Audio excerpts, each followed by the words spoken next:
With some of the basic theories behind us, let's take a close look at Photoshop's interface. This will be our neighborhood over the next lessons. Now, before we do that, I would like to open up an image. There's a couple of things we are going to talk about that will make a little more sense if we can see an image on screen. Right now, I already have an image on screen, so I'm going to close it and then reopen. So I'll go up to File, Open, and choose our old friend garden. Now, in this lesson, it's imperative that your screen looks exactly the way mine does. So what I want you to do is to go up to the window menu under workspace. So window menu, and under workspace we choose essential, and essential is the default settings that Photoshop comes with. Once you do that, you will be looking at the same thing that I have. Now, if you have been playing around with the essentials workspace and it looks a bit different, what I would like you to do is to go to the application bar. I want you to put your mouse over the name Essentials. Click on it and go down to Reset Essentials. You can also go to Windows, Workspace, wait for the drop-down menu, go down and look for Reset Essentials, and then you are set. That will make the Essential workspace all the way back to factory settings. So now we should be looking at the same thing on screen. At the beginning of your Photoshop experience, the place you are going to spend probably the most amount of your time is in the Tools panel.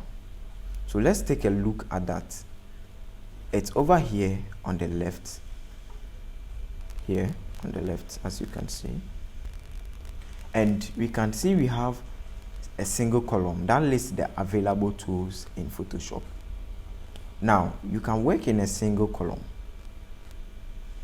You can work in a double column as well by clicking these two arrows here once, then you get a double column. So for the purpose of our recording, I'm going to use a double column, but it's fine, you can use either of them, single or double column.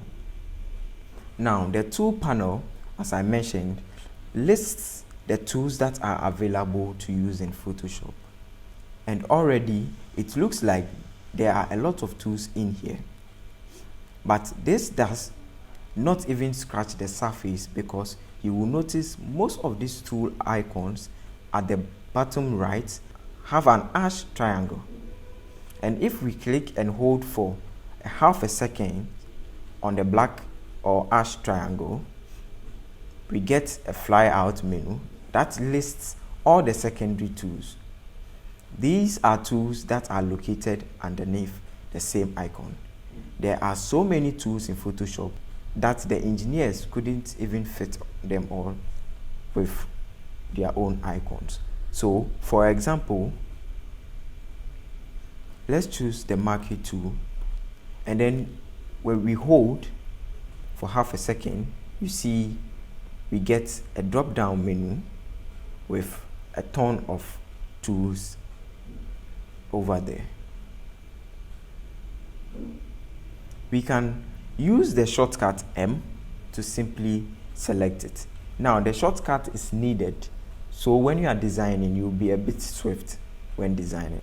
But you can still go there and select it with your mouse.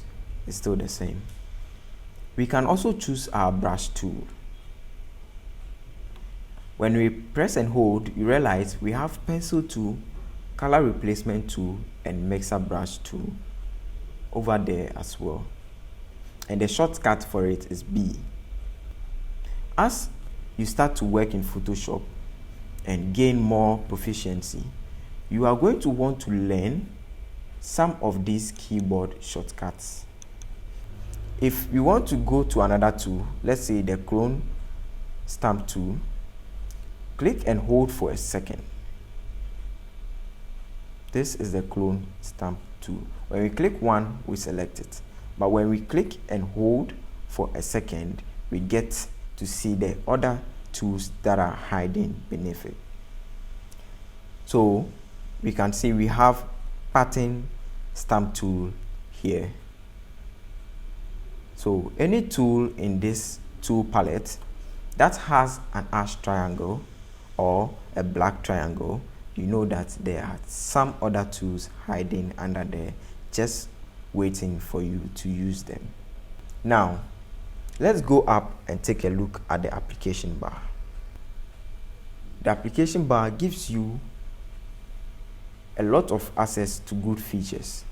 You can launch bridge from here. You can launch mini bridge. We will go more into that in our upcoming chapter. You can view your guides, turn them on and off. So you go to view, then you have your guides. When you set your guides, you have options to turn them on and off. We can also change the zoom level or magnification level of an image. So we just go here.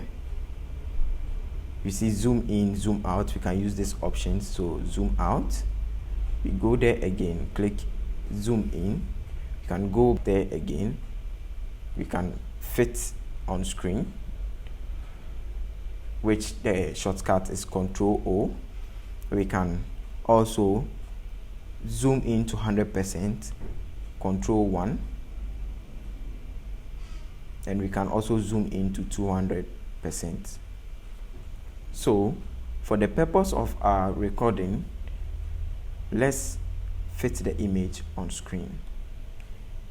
Now, below the application bar, we have our option bar over here.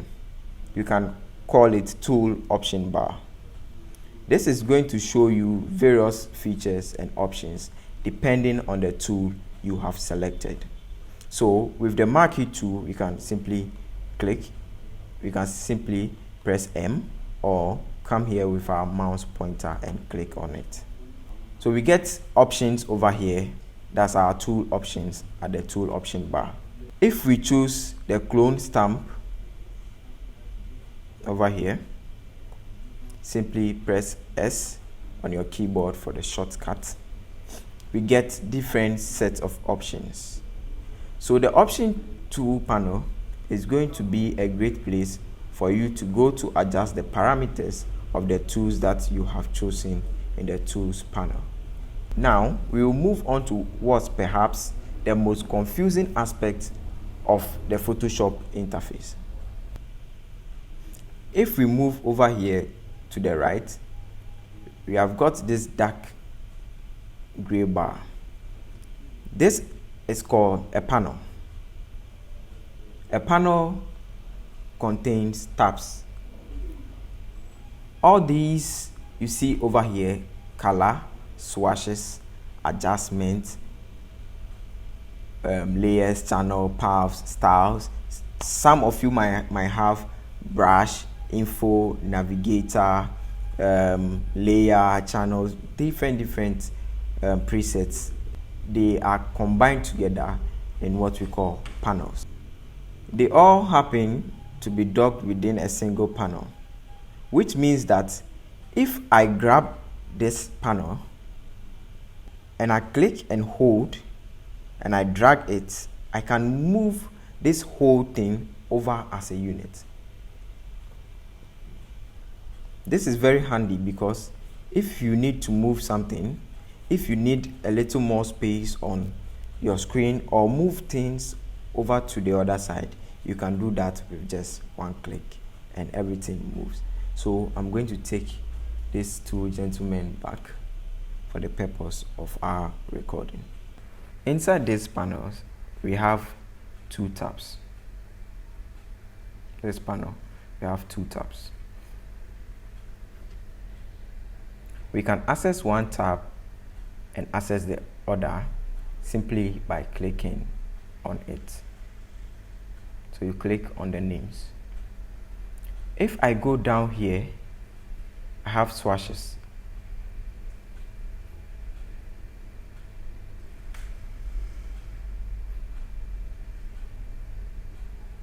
So when two presets are linked or joined in one panel, they are called grouped tab or tab groups. If I double click here on swashes, I am collapsing that tab group. When I do the same thing to adjustments, I have collapsed that tab group. So now I have more room to see the other tabs like layers, channels, and the rest. I can bring them back by simply double clicking on the tabs again. Double click on adjustments, then it's back, and double click on swashes, then our good old friends are back. Now what you can also do with this tab is you can unlink or undock them. So let us bring this panel right here and unlink them. Now to unlink them, I'll click on swashes and hold it and drag it outside the groupings. Now it's residing in its own panel. Swashes and color are now broken or delinked. I could do the same thing with, let's say, adjustment presets. I could bring it out and now I have adjustments and style panel flowing here. I could take them back into where they belonged. So the grouping that panels comes with, you can change that very easily. Now what happens if you want to put some tabs together? I can click on swashes. I'll drag it up closer to the color panel and then it joins it, but this time around it joins it beneath and we can carry everything together. We can also bring them back over here and drop them in there. We can take swashes back to group them, or we can ungroup them. Now with that being done, the last thing I want to talk to you about is the application frame. And before we get to that, let's go reset this essentials so we can clean up our working space again. You can simply go to essentials over here, reset essentials, and simply click on it, and then we have cleaned up our working space. Now if your frame is not fit or aligned to your tools window during this demonstration, if you use Windows, you are fit into it. But if you use the Mac, maybe you see something like this and it's not fitting it. You have a different window. Now we are going to fix it, do not worry. Now just come up here to where RGB is, the whole tab over there. Now you click, drag upwards until you see this blue outline, then you leave it. Now you are fit and set. Your workspace is fine. That is all for today. I hope you've been able to learn something. Catch me in the next video. Let's continue learning. Kindly smash a like on the video and subscribe and turn the bell notification on